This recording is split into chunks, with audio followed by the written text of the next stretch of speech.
At $1,258 a square foot, this brand new never lived in penthouse at Yonge and Bloor might be the best value penthouse currently for sale in downtown Toronto. Today I'm going to be reviewing Penthouse 7504 at 1 Bloor Street East. I'm going to cover the good, the bad, the ugly, why I think there's tremendous value in this unit, and why it might be a great option for certain buyers, so make sure to stay tuned for this video. By the way, if you're new here, my name is Saul Sanchez. I'm a realtor here in Toronto, and on this channel I make videos about luxury real estate in Toronto. Anything from in-person tours, reviews of listings and buildings, off-market opportunities, and a whole lot more. So if you're interested in those topics, consider subscribing to the channel down below. All right, so let's get right into the video and talk about this unit. Now, to give you some background in terms of why I'm covering this specific unit is because I actually saw this in person with a client of mine, and we were so impressed in person. It's a lot bigger, a lot better in person. The photos don't do it justice, and there's tremendous value in terms of what you're getting for the price point. The price per square foot is amazing.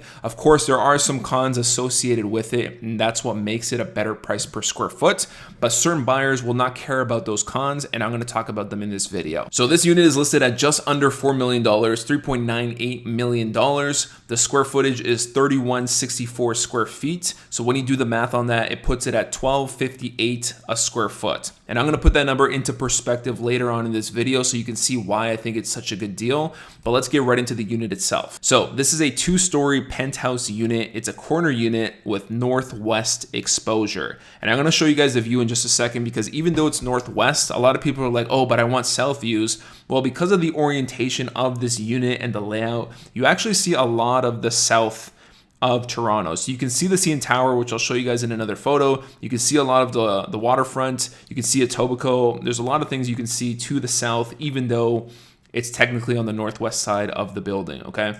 So these ceilings are 10-foot ceilings, and the finishes throughout are a lot higher quality than the rest of the building. The rest of the building is generic builder grade finishes. This, at least you have the porcelain tiles right here, cladding around the fireplace. You get the hardwood floors, which is nice. And by the way, this unit is 2 beds, 2 dens, 4 bathrooms, and 2 parking spots. We'll talk about the layout and all of that in just a second when I show you guys the floor plan. This is the main bedroom right here. This right here is a secondary bedroom right here, which also has its own ensuite. And here is the view. When I was in person, I felt like this water actually felt a lot more closer than what this photo actually shows. You know, photographers always use a wide angle lens, so everything looks a little bit more stretched out, more pushed out for the most part. But you can see the CN Tower still. You can see the Humber Bay Shores over here in Etobicoke. Now here's a floor plan of the unit, and the lower level is on the left-hand side right here, the upper level on the right-hand side.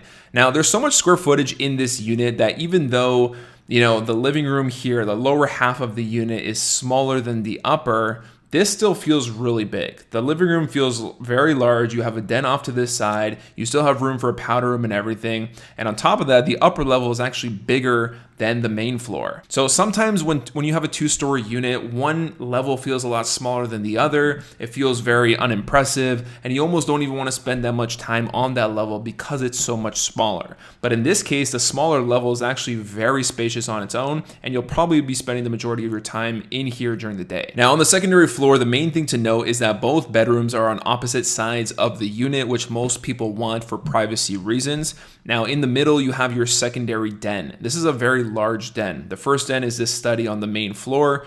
This is a secondary den, okay? When you go into the primary suite, you have this open concept walk-in closet, which is very impressive. And then off of that, you have your primary washroom with the bathtub that overlooks the western views of the city.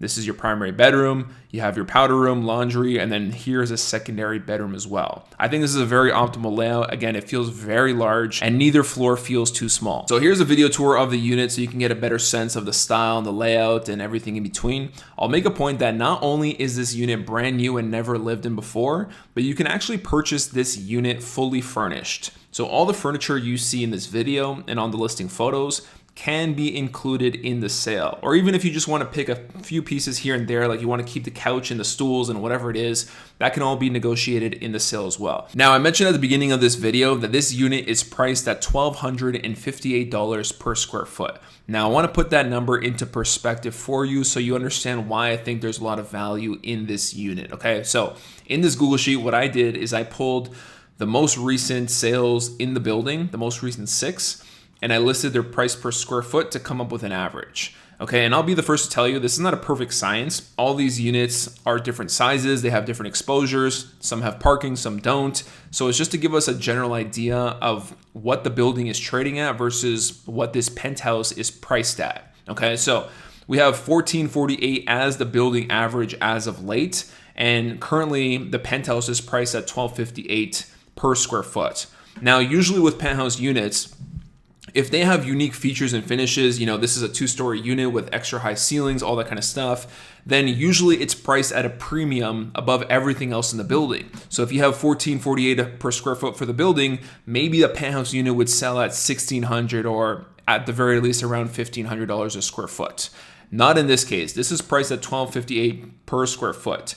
If you were to take this number and multiply it by the square footage of the penthouse, which is 3164, you would get $4.581 million. The actual asking price is just under $4 million. So can you argue that this is potentially a $600,000 discount? I don't know, you be the judge, let me know in the comments. Now, as you're listening to this, you might be having some red flags in your head. You might be thinking, okay, there must be a reason why this is priced so much lower than the rest of the building. And I believe there are some reasons, there are some pros and cons, and we're gonna go over them, but I really do believe that the pros outweigh the cons. So let's start with the pros. First of all, as I just mentioned, this is a below market value purchase in my eyes. I really feel they could have priced this just over $4 million, maybe a lot closer to this $4.5 million mark. The second thing I really like is the location of this building. There's nothing more central than being right at Yonge and Bloor. You're steps to Yorkville, so if you want to go shopping, enjoy the restaurants in Yorkville, you can easily do so, a couple minute walk. You're also in between 2 subway lines. So you have line 1 and line 2. So wherever you need to go in the city, you have easy access. And also the building itself actually has underground access to the subway. So why that's important is that if it's raining or if it's snowing in the wintertime, you can go underground to the subway, go to, let's say, Eden Center, and go shopping in your slippers if you really wanted to. I actually have a client in this building who does exactly that in the wintertime. And also, being at Yonge and Bloor, you're also very close to Rosedale and the rest of Midtown. So if you have kids that are going to school, that's where all the best schools are, in Midtown and in Rosedale especially. So you have easy access to that as well. Now, the third thing I really like is the fact that right next door, the One is getting constructed at 1 Bloor Street West. So this is 1 Bloor Street East, this is 1 Bloor Street West. Okay, and this is a photo in case you guys are familiar with the building. This is going to be a 91-story ultra luxury building. The remaining inventory is priced at over $3,000 a square foot. And when you have an iconic building right beside you, it can only do good for your values. It's only going to help the area even more and bring more of that buyer pool to the area. So although it's not a perfect comparable for 1 Bloor Street East in the slightest, the people who are buying into this building, into the One, are going to look at other options in the area as well. And they're going to consider, okay, do I buy into the One and get half the square footage? Or do I buy the penthouse at 1 Bloor Street East and get a lot more bang for your buck in terms of the unit itself? Now, the fourth thing I like is all the other pre-construction projects in Yorkville and in the surrounding areas. A lot of the upcoming projects are priced well over $2,400 a square foot, all the way up to $3,600 a square foot. So Yorkville and the surrounding areas have a lot of upside in the future, and it's only going to help the values of penthouse units like this in the area. Now, the final thing why I really like this unit and why I think there's a lot of value is the fact that it's a 1-of-1 in the building. There are no direct comparables, and I'm going to tell you why that's important. For every other unit in the building, when you go a floor above or below, there's the exact same unit on those floors. So when you go to sell, you're at the mercy of what everyone else in the building sold for, what their price was. And there's going to be minor adjustments based on some finishes and the exposure that you have and all that kind of stuff, but you're at the mercy of everyone else in the building. When you have a 1-of-1 in any building, your pricing is much more subjective. You're not at the mercy of anyone else's sale. You can now, when you go to list in the future, you can now tell a story about your unit. You can do a lot more elaborate marketing that's gonna increase the perceived value of your unit and potentially sell for a lot more, even though everything else is selling at a much different level. Now let's talk about some of the cons and some reasons as to why it might be priced so well. Okay, so first of all, the building itself is not super high end. You're not gonna get the valet parking and the doorman that you have in like the Shangri-La or the Four Seasons or some other boutique buildings in Yorkville. The concierge is probably, they're still nice, they still do their job, but they're not going to be trained at the level of some of these high-end luxury buildings. A lot of people who are buying a $4 million condo, they do want some of those services and they're willing to pay a higher price per square foot to get those things. So my belief is that the developer knew that a lot of these buyers want those things, they can't get it in this building, and in order to compensate, they had to lower the price per square foot. Now, the other con that I've heard from people who live in this building is the fact that there are a lot of units. There are 789 units across 75 stories. So it can feel very busy. The elevators can feel very busy. It can take a long time during rush hour to get up and down. That's the main complaint I've heard in this building. Okay, so it's just something to keep in mind. It's not always the case because there are two different sets of elevators, one for the lower half of the building and another set of elevators for the upper half of the building. So it does alleviate a lot of the traffic. The elevators in this building also have a smart system that, group people together based on which floors they're going to. So it makes it a lot more efficient in that sense as well. But there are a lot of people who live in this building and it feels a lot busier. So if you're someone who really cares about all those services that you would get in a hotel building or other boutique luxury buildings like the valet, the doorman, and all of that kind of stuff, if you're someone like that, then maybe this is not a great fit for you. If you're someone who also is in and out of their unit quite often throughout the day, you're always coming and going, doing different errands, all that kind of stuff, then maybe the elevators are going to be a potential problem for you. Some other buyers might not care about those things at all. They don't care about the prestige of living in a hotel building or whatever it is. They care more about getting the most for their money in terms of the unit itself and the square footage that they're getting, as well as the features and finishes within the unit itself. They're not as concerned with the building, and it's a great price per square foot. If this unit was in any other high-end luxury building, it would be $5 million at minimum, maybe a lot closer to $6 million depending on the building. And the final reason why I think this unit was priced the way it was priced is because the most recent comparable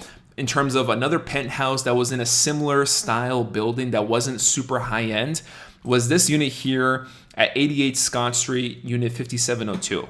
Now, this was originally listed at $6.28 million, and it finally ultimately sold for $4.5 million, which was very close to $1,000 a square foot. Now, this building, I would say, has a much worse reputation in terms of the elevator problems in this building, plumbing issues in the past, all that kind of stuff. And a lot of the potential buyers knew about those issues, and that's why it took so long to sell, even though it was quite an impressive unit. So I believe also the developers looked at this as a comp and priced their unit accordingly, because this one sold at $10.22 a square foot, and this one's priced at $12.58 a square foot. Now, 1 Bloor Street East is not nearly as bad of a building as 88 Scott. I think this one has a much worse reputation, but that's partly why they priced it lower in terms of price per square foot. So let me know in the comments if you think this unit is worth $4 million and if you would buy this if you had the money, or would you rather get something much smaller in a much more luxurious building? Let me know in the comments down below. Now, if you're interested in this unit for yourself and you want a full list of the features and finishes, or even to book a private showing, my contact info is down below. Reach out anytime. And finally, if you go down below, you're also going to see a link to a tool on my website called the Off-Market Home Finder. What this is that when you put in your criteria, I'm going to personally match you up with off-market opportunities that you will not find on the MLS or any public website. So if you want an advantage as a buyer and find listings that you can't see anywhere else, make sure to click the link in my description down below and I'll match you up accordingly. With that being said, thank you guys so much for tuning in. There's going to be a lot more videos on my channel coming up related to all things Toronto luxury real estate. So if you're interested, make sure to subscribe and stay tuned. I'll see you in the next one.